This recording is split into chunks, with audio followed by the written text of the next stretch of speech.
Hi hello welcome back to my channel. ಬರ್ರಿ, ಇವತ್ತು ನಾನು ನಿಮಗೆ ತೋರಿಸ್ತಾ ಇದ್ದೀನಿ ಮಾವಿನಕಾಯಿ ಗೊಜ್ಜು ಮತ್ತು ಮಾವಿನಕಾಯಿ ಉಪ್ಪಿನಕಾಯಿ ಮತ್ತು ಮೆಣಸಿನಕಾಯಿ ಉಪ್ಪಿನಕಾಯಿ. 3 ಉಪ್ಪಿನಕಾಯಿಗಳನ್ನು ಮಾಡಿದ್ದೆ. 3 ಉಪ್ಪಿನಕಾಯಿ ಬಗ್ಗೆ ತೋರಿಸ್ತಾ ಇದ್ದೀನಿ. ಮಾವಿನಕಾಯನ್ನು ಏನು ತಂದಿದ್ದಿದ್ದಲ್ಲ, ಇಲ್ಲಿ ನಮ್ಮಲ್ಲಿ ಮನೆ ಹತ್ರ ಒಬ್ರು ಆಂಟಿ ಅವ್ರು ಕೊಟ್ಟಿದ್ದರು. ಒಂದು ಸ್ವಲ್ಪ ಹಣ್ಣಾಗ ಸಿಚುವೇಶನ್ನಾಗೆ ಇದ್ದು, ಅಷ್ಟೇನು ಹಣ್ಣಿಲ್ಲ, ಕಗ್ಗೆ ಇದ್ದು, ಅರ್ಧಂಬರ್ಧ ಅಂತಾರಲ್ಲ ಹಾಗಿದ್ದು. ಆ ಮಾವಿನಕಾಯಿನ ಭಾಳ ಹುಳಿ ಇದ್ದು ಆ ಮಾವಿನಕಾಯಿ ತೊಗೊಂಡು ನೋಡಮ್ಮ ಉಪ್ಪಿನಕಾಯಿ ಹಾಕಮ್ಮ ಅಂಥೇಳಿ ಉಪ್ಪಿನಕಾಯಿ ಮಾಡ್ತಾಯಿದ್ದೀನಿ. ನೋಡೋಣ ಬನ್ನಿ.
ಗೊಜ್ಜಿಗೆ ಮತ್ತು ಮಾವಿನಕಾಯಿ ಉಪ್ಪಿನಕಾಯಿಗೆ ಮತ್ತು ಮೆಣಸಿನ್ಕಾಯಿ ಉಪ್ಪಿನಕಾಯಿಗೆ ಇಲ್ಲಿ ನಾನು ಮೆಂತ್ಯ ಹುರ್ಕೋತಾ ಇದ್ದೀನಿ. ಮೆಂತ್ಯ ಚೆನ್ನಾಗಿ ಹುರ್ಕೋಬೇಕು, ರೆಡ್ ಕಲರ್ ಆಗೋತನ. ಇಲ್ಲಿ ಹಾಗೆ ಸಾಸಿವೆ ಹುರ್ಕೋಬೇಕು. ಸಾಸಿವೆ ಮತ್ತು ಮೆಂತ್ಯ ಎರಡೂ ಹುರ್ಕೊಂಡು ಆರಿದ ನಂತರ ಮಿಕ್ಸಿ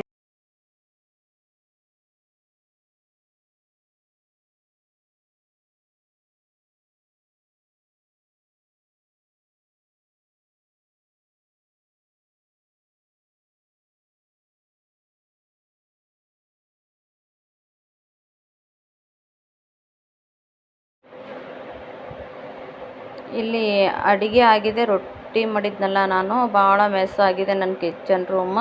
ತಪ್ಪು ತಿಳ್ಕೊಬೇಡ್ರಿ, ಇನ್ನೂ ಕ್ಲೀನ್ ಮಾಡಬೇಕು. ಉಪ್ಪಿನಕಾಯಿ ಹಾಕಿದ ನಂತರ ಕ್ಲೀನ್ ಮಾಡಬೇಕಂತ ಬಿಟ್ಟಿದ್ದೀನಿ. ಇಲ್ಲಿ ನೋಡ್ರಿ, ಇಲ್ಲಿ ಮೆಣಸಿನಕಾಯಿ ಉಪ್ಪಿನಕಾಯಿಗೆ ಖಾರ ಉಪ್ಪು ಸರಿಯಾಗಿ ಸೇರೋದಿಲ್ಲ. ಅದಕ್ಕೆ ಏನು ಮಾಡಬೇಕಂದ್ರೆ, ನೀವು ಯಾವ್ದು ಎಣ್ಣೆ ಬಳಸ್ತೀರಿ ಆ ಎಣ್ಣೆಯನ್ನು ಹಾಕಬೇಕು. ಇಲ್ಲಿ ನಾ ಫಾರ್ಚೂನ್ ಎಣ್ಣೆ ಸೇರಿಸ್ತಾ ಇದ್ದೀನಿ. ಸ್ವಲ್ಪ ಹಾಕ್ತಾರೆ ಇದಕ್ಕೆ ಖಾರ ಉಪ್ಪು ಹಿಡ್ಕೋತದೆ ಅಂಥೇಳಿ ಹಿಂಗೆ ಕಲಿಸ್ಬೋದು. ಈಗ ಎಣ್ಣೆ ಹಾಕಿ ಚೆನ್ನಾಗಿ ಕಲಸಾದ ನಂತರ, ಈಗ ಆಲ್ರೆಡಿ ನಾನು ಮಾವಿನಕಾಯಿಗೆಲ್ಲ ಖಾರ ಉಪ್ಪು ಹಾಕಿ ಕಲಸಿಟ್ಟಿದ್ದೀನಿ. ಕಲ್ಕೊಂಡು ಒಂದು ಸ್ವಲ್ಪ ಆದ ನಂತರ ಒಗ್ಗರಣೆ ಹಾಕಬೇಕಂತ. ಅದೇ ರೀತಿ ಗೊಜ್ಜು ಕೂಡ ಕಲಸಾಗಿದೆ.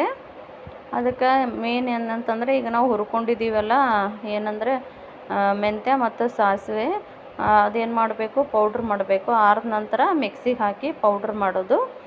ಪೌಡ್ರ್ ಆದ ನಂತರ ಇದಕ್ಕೆ ಕಲಸ್ರಾಯ್ತು. ಈಗ ಮಿಕ್ಸಿಗೆ ಹಾಕ್ತೀನಿ. ಮಿಕ್ಸಿಗೆ ಹಾಕಿ ಪೌಡರ್ ಮಾಡ್ಕೊಂಬರೋದು. ಪೌಡರ್ ಆದ ನಂತರ ನಾವು ಬೆಳ್ಳುಳ್ಳಿ ಒಗ್ಗರಣೆ ಹಾಕಿ ಏನು ಮಾಡೋದಂದರೆ ಕಲಿಸ್ಬಿಡೋದು, ಉಪ್ಪಿನಕಾಯಿಗೆ ಕಲಿಸ್ಬಿಡೋದು. ಉಪ್ಪಿನಕಾಯಿ ಎಲ್ಲ ಉಪ್ಪಿನಕಾಯಿ ಕಂಪ್ಲೀಟ್ ಆಗ್ತದೆ.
ನೋಡಿದ್ರಲ್ಲ ಯಾವ ರೀತಿ ನಾನು ಮಾವಿನಕಾಯಿ ಗೊಜ್ಜು, ಮಾವಿನಕಾಯಿ ಉಪ್ಪಿನಕಾಯಿ ಮತ್ತು ಮೆಣಸಿನಕಾಯಿ ಉಪ್ಪಿನಕಾಯಿಯನ್ನು ಮಾಡಿದ್ದೀನಂತ. ಯಾವ ರೀತಿ ಮಾಡಿದ್ದೀನಿ, ನನಗೆ ಯಾವ ರೀತಿ ಬಂದಿದೆ ಆ ರೀತಿ ಮಾಡಿದ್ದೇನೆ. ಹೇಗೆ ಮಾಡಿದ್ದೇನೆ ಅಂತ ಕಮೆಂಟ್ ಮಾಡಿ, ಲೈಕ್ ಮಾಡಿ, ಶೇರ್ ಮಾಡಿ. ಆದಷ್ಟು ನನ್ನ ಚಾನಲನ್ನು ಸಪೋರ್ಟ್ ಮಾಡಿ, ಸಬ್ಸ್ಕ್ರೈಬ್ ಮಾಡಿ. ಮತ್ತೊಂದು ವಿಡಿಯೋದಲ್ಲಿ ಸಿಗೋಣ. ಬಾಯ್.